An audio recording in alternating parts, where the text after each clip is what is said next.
Would you ever think about moving to Tennessee? Tennessee has become one of America's favorite relocation destinations. There's no state tax on wages, the scenery is beautiful, and you could choose between mountain towns, growing suburbs, music cities, and places where the local Walmart is considered fancy. From 2020 to 2025, Tennessee gained almost 400,000 residents, and on average, about 20% say they regretted the move after being there 1 year. If you don't want to be part of that 20%, you should watch this video about 10 things you should know before moving to Tennessee. Now, unlike all those AI channels that do videos just like this, we're not talking about the same stuff that's been done to death over the years. Memphis is horrible, Nashville's too expensive. You know, stuff I was talking about 8 years ago. This is the other stuff that'll probably never occur to most people. Let's take a look.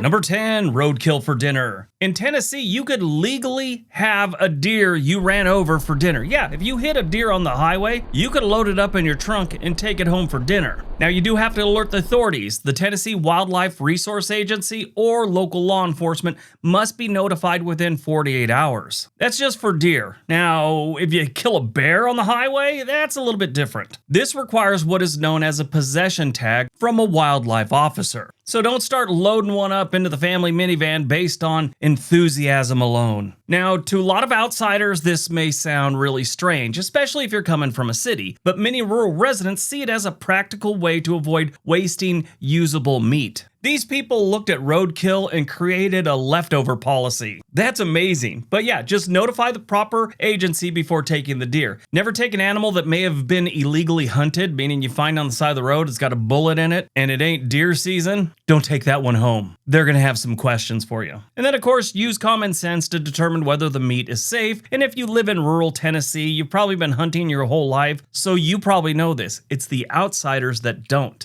And if you are from, let's say, California or New York City, Chicago, and this happens to you, just prepare yourself for the strangest call you're ever going to make to law enforcement. Number 9, the building code and contractor roulette. Like a lot of things in Tennessee, this one's kind of strange. Tennessee allows cities and counties to opt out of state residential building code enforcement with a 2/3 vote. So like you get the city council and they decide earthquake prevention or fire prevention isn't a thing, the contractors don't have to fix your house for that. Property owners in those areas can request a state inspection, but the inspection may not happen automatically. Contractor licensing also has thresholds. A state contractor's license is generally required for projects costing more than $25,000, while special home improvement licenses for smaller projects apply only to certain counties. This means he's been building decks around here for 30 years is not the same thing as licensing, insurance, and structural competence. So just verify every contractor's license and insurance, confirm whether permits were issued for previous additions, get an independent inspection, especially in opt-out areas. You don't want to buy a cabin and find out that the shingles on the roof were treated with kerosene.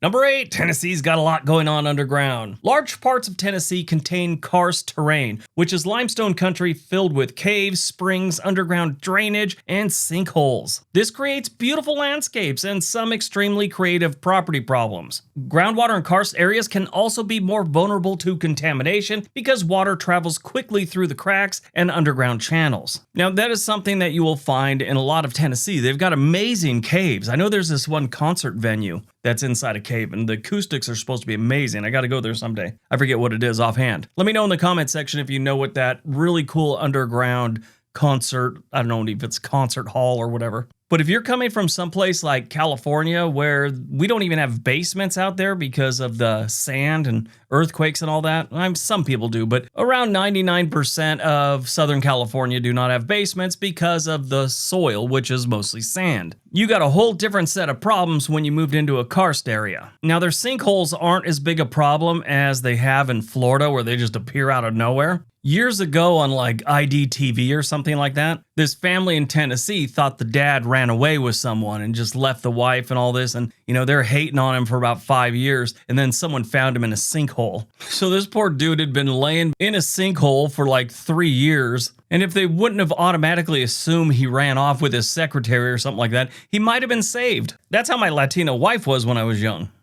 I'd come home, I thought you ran away. I went to 7-Eleven to get a Slurpee.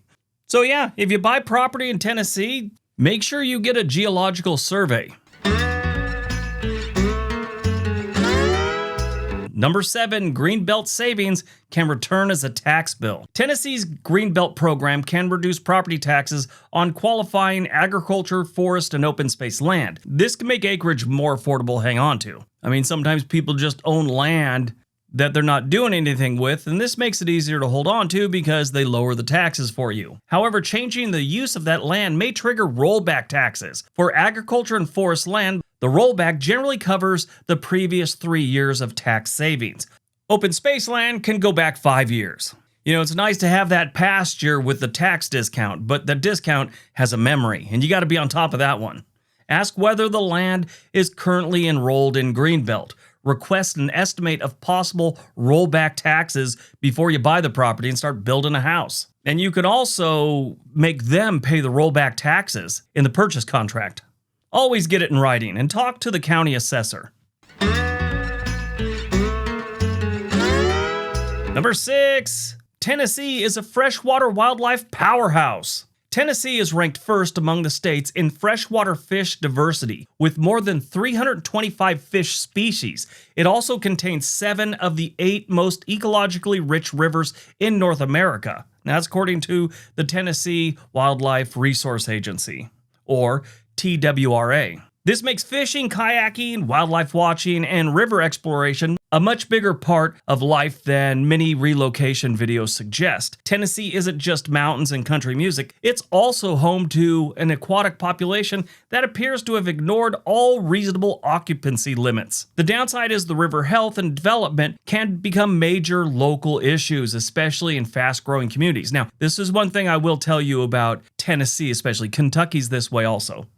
These people are serious about their land and maintaining it, more than just about any other state. You think all the liberals out in California and Oregon and stuff, they got it bad? Those really nice states in the South that have beautiful mountains and stuff, they really care about their water and their land, and you're going to run into rules that you probably weren't expecting in a very, Republican conservative state. We all just assume all that recycling and nature preserve stuff is all the tree-hugging hippies from California and Oregon. Nope, out there too, without the hippie part. But if you go there, explore the rivers beyond the most famous tourist areas. Just really get into Tennessee because it is a beautiful place, nice place to adventure, especially on a canoe or a kayak. Learn the local fishing regulations too. They got a lot of those.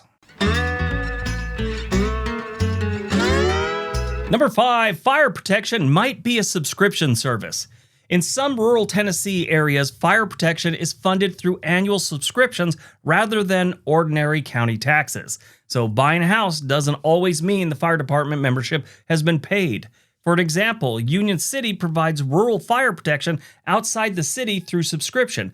In its 2024 annual report, only about 20% of the properties in the rural coverage area had paid, and non-paying property owners could face a $5,000 emergency charge if the fire department has to come to your place. Nothing spices up an emergency quite like wondering whether your annual fire membership has been renewed. Could you imagine that? They charge you when they get there, the fire department pulls up, no one's getting out to put your house out until they get the tablet out and you gotta pay.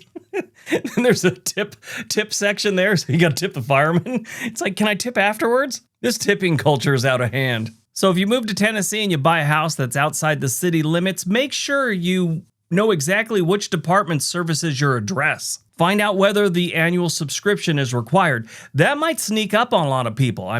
If your realtor doesn't tell you about it, you may have no idea. You just probably assume it's part of the taxes.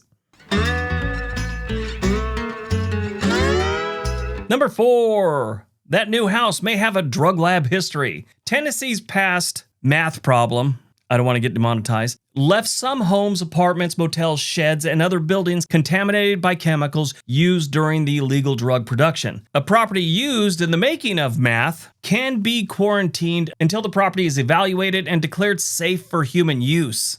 Now, they have this whole thing on the Tennessee Department of Health website. They recommend checking the state's contaminated property information and asking neighbors about suspicious activities before renting. If those neighbors don't have any teeth and they got a bunch of sores all over them and they act really jittery and they tell you, no, nothing ever went on there, nothing, no, not at all, no, we never saw anything, it's a very quiet people. Then they start brushing away gnats that aren't even in their face. Don't trust those people. You know, if you move in there, the contamination isn't always visible, and ordinary home inspections may not include residue testing. Fresh paint covers many things. Unfortunately, chemistry has trust issues. I mean, this whole state got hit hard with that. It was a real problem. I mean, they had all the other problems too, but they kind of seem to excel in that. And it's too bad. That really ruins a lot of lives. A lot of lives. Then you see the pictures of someone, you know, when they started doing that or before they did, and they look young, and then by the end, they look like an extra on The Walking Dead. It's horrible.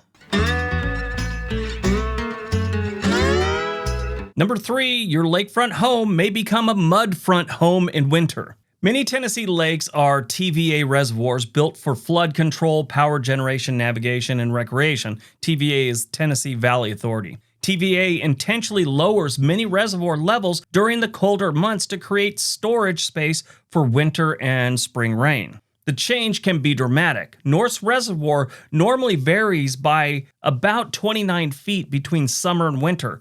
In the summer, you may have a dock that goes 20 yards out into the water. Come winter, it's this mud-covered ramp sitting about 50 yards from the water. Now, this doesn't mean lake living is bad in Tennessee. It simply means you should look at the lake during more than one season before paying extra for the view. You don't want a whole bunch of mud on your property because then strippers show up and they start wrestling in it. Remember when that was a big thing in the 80s, mud wrestling, made famous by the movie Stripes? John Candy wrestling 2 girls in bikinis. Such a good movie. Real estate professionals suggest you research the reservoir's annual operating guide, look at winter photos of the property, check whether the dock remains usable year-round, and ask neighbors how far the water retreats. See, they got enough water where they can actually play games like that. In California, the water just keeps shrinking because of the drought. Some of those pictures, oh my God, in California where they show how a lake was, let's say 20 years ago, a giant lake with a tiny marina, now the marina takes up half the water. Tennessee doesn't have problems like that.